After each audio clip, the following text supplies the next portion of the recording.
Good day, everyone. Today we are going to discuss skin infections, specifically boils, carbuncles, and abscess. These are very common conditions you will see in clinical practice, and understanding them clearly will help you both in exams and in real life cases. Let's start with the basic definition. These are the acute pyogenic infections of the skin and subcutaneous tissues, most commonly caused by Staphylococcus aureus, and the word pyogenic simply means pus forming. So, in all these conditions, the key feature is the formation of pus due to bacterial infection and tissue destruction. Now, let's understand how these infections develop.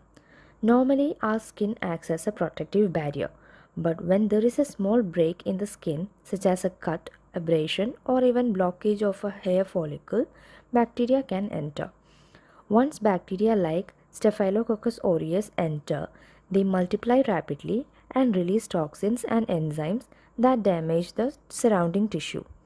In response, the body sends white blood cells, especially neutrophils, to fight the infection. This leads to inflammation, which causes redness, heat, swelling, and pain. As the infection progresses, dead bacteria, dead cells, and inflammatory debris accumulate, forming pus.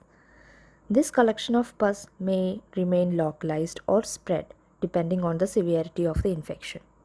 Now, let's look at different types, starting with a boil, also known as furuncle. A boil is an infection of a single hair follicle and the surrounding tissue. It usually presents as a small, red, painful swelling with a central point of pus. It is localized and less severe compared to the other types. Common sites include face, neck, axilla, and buttocks. Most boils may rupture spontaneously and heal. Next is carbuncle, which is a more severe form. A carbuncle occurs when a multiple adjacent hair follicles get infected and the infection spreads deeper into the subcutaneous tissue. These multiple boils join together to form a large swelling with several pus points. Because the infection is deeper and more extensive, patients often develop systemic symptoms like fever and malaise. Carbuncles are commonly seen at the back of the neck and are especially common in individuals with diabetes.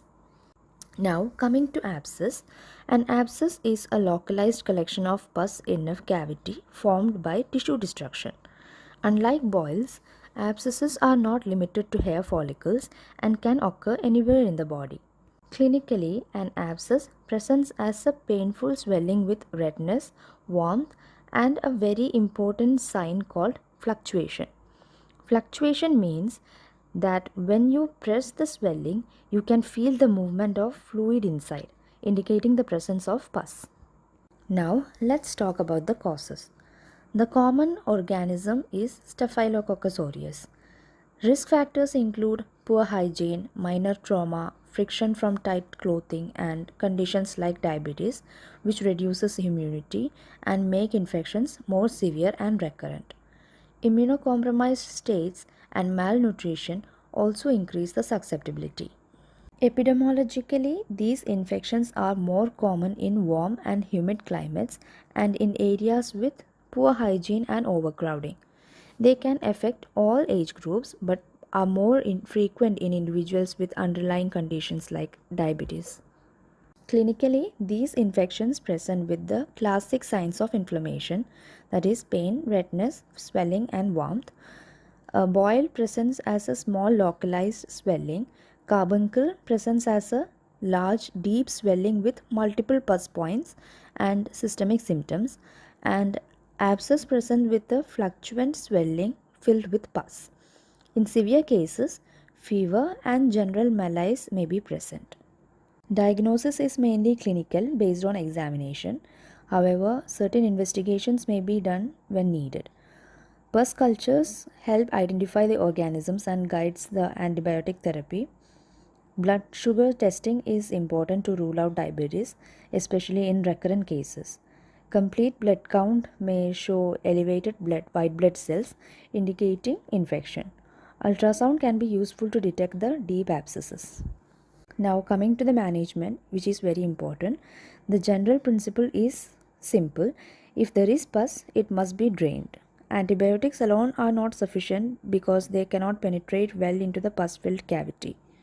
For boils, initial treatment includes warm compresses which improve blood flow and may help the boil to drain spontaneously.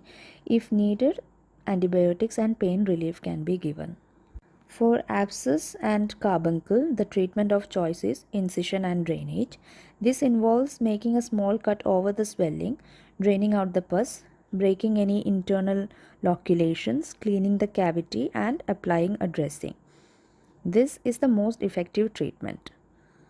Antibiotics are added in cases with severe infections, systemic symptoms, or in high risk patients like diabetics, and pain management with analgesics and proper wound care is essential to promote the healing. It is also very important to treat the underlying conditions like diabetes and maintain good hygiene to prevent the recurrence. Patients should be advised not to squeeze or manipulate the lesion as this can spread the infection. So to summarize, boils, carbuncles and abscesses are common bacterial skin infections characterized by pus formation. Boil is localized, carbuncle is extensive with multiple openings, and abscess is a collection of pus in a cavity. The most important principle in management is incision and drainage along with antibiotics when necessary. And remember this golden rule in surgery: where there is pus, evacuate it. Thank you.